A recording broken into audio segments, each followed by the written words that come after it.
I'm going to just begin by asking about how kind of amazing it was to be involved in an Aardman movie. I mean, I sort of grew up, when I was sort of 5, 6, 7 years old, I was obsessed with Wallace and Gromit. I mean, I think we're sort of roughly similar age. You must have been so overwhelmed to be involved in an actual Aardman film. Yeah, but I was so excited to be asked, followed by the thing of, if you love those films, which I did, and like Creature Comforts and all those, and I was...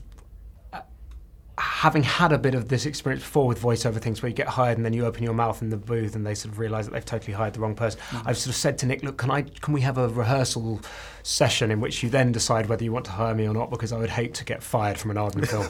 And that's what we did, and unfortunately I didn't get fired, but it was as extraordinary as you'd hope it to be. Yeah. And I was just wondering about how you came to find this particular voice, because it doesn't sound very much like yours. I was wondering, was that a few conversations with Nick, or was that something you sort of found yourself? It was in that rehearsal session, really, when what's normally when you're playing a part, you kind of start with the script and you build up who the character is. And but what was lovely here is Nick had already done a load of animating tests with Doug and showed me what he looked like, showed me the model. He had these massive wide eyes and this huge mouth, and I sort of went into a sound booth, eyes really wide, and a huge mouth, and saw what sort of came out. And we messed around for a couple of hours and somehow ended up in that place. Voice work must be quite fun, because I mean, it kind of strips everything back and you're left with just one tool, which is your voice. And I guess in some ways, it must be, I think there's a kind of misconception, I think it might be quite an easy form of acting, but I imagine it to be quite hard and almost quite nuanced to try and deliver everything with just one aspect of your... Well, what's amazing is how much, like, it's weird, what I found, having not done much of it before, is how physical it is. It's like,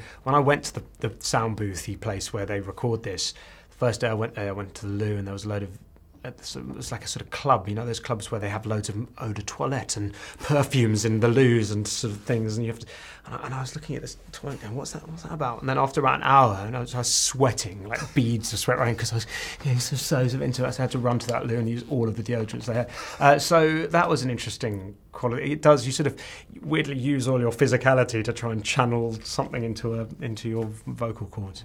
And I just was fortunate enough to just interview Nick Parker, who's, I mean, I think he's got 4 Oscars. Yeah. But you'd think someone with 4 Oscars, they'd be a changed man. They'd be walking around like they own the place. No. He's one of the nicest people I've ever met. It must literally ever. Yeah, I think he might be. And I mean, on his IMDb picture, he's wearing a bow tie. And I thought, people can't even pull off bow ties anymore, but he can pull off big green ones. Totally pull off a bow tie.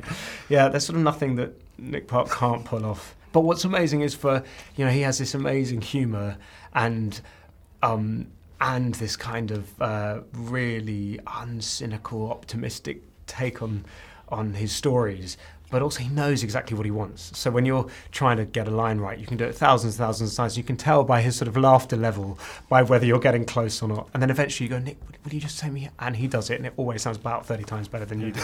And then you just try and replicate that.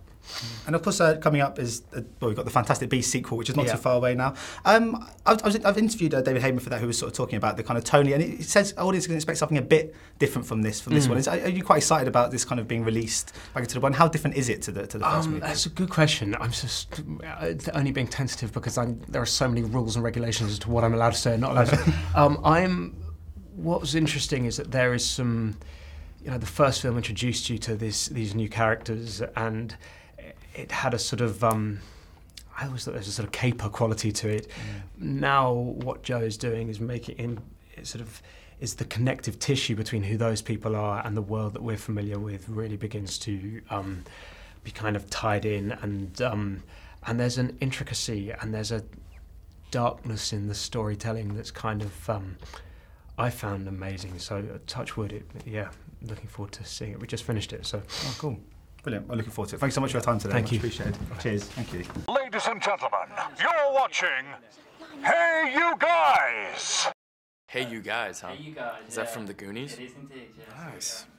Hey You